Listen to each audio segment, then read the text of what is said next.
Après, pardon, monsieur Toiti, mais à la fin, vous pouvez dire le problème c'est les dépenses, le problème c'est les dépenses, et c'est là où on sera, et c'est là où on sera pas d'accord. Très élevé. Parce que moi je vous dis que si aujourd'hui il y a un déficit important dans ce pays, c'est pas parce que depuis 2017 les dépenses ont explosé, ce n'est pas ce que disent les chiffres officiels.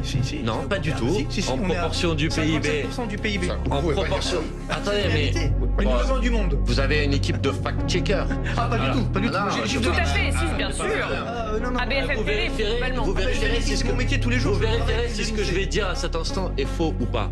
En proportion du PIB, les dépenses, elles ont baissé ou elles sont restées à peu près stables depuis qu'Emmanuel Macron est arrivé au pouvoir en 2017. Ce qui a par contre largement baissé, c'est les recettes de l'État en proportion du PIB. Pourquoi? Parce qu'il y a eu une politique qui a été une politique qu'on a appelée politique de l'offre, de suppression notamment d'un certain nombre d'impôts, soit pour les plus riches, soit pour les très grandes entreprises, qui ont profité, écoutez bien, 80 fois plus aux plus riches qu'aux plus pauvres de notre pays. Ça, c'est la politique qui a été mise en place par Emmanuel Macron. C'est-à-dire qu'on a fait des cadeaux aux plus riches et aux grandes entreprises. Et aujourd'hui, on vient voir les gens et on leur dit Et à la limite, on a dépensé trop d'argent, donc maintenant c'est à vous de payer la et à la facture. limite, Eh ben moi, je suis pas d'accord avec ça.